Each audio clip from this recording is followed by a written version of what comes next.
Many people want to buy a home, but what are the signs that you're truly ready?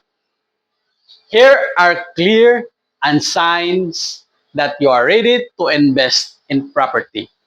Number one, you have a stable income if your salary or a business income has been consistent for at least 1 to 2 years.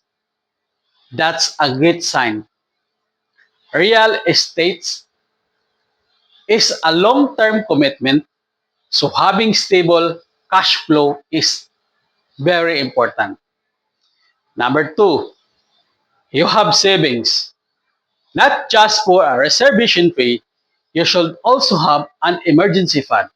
If you have savings that can cover to 3 to 6 months of expenses, you can commit with more confidence. Number three, you're tired of renting.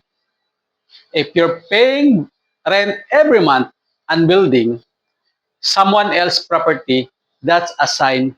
Instead of paying for someone else's investment, why not to start building your own? Number four, you plan to stay long term.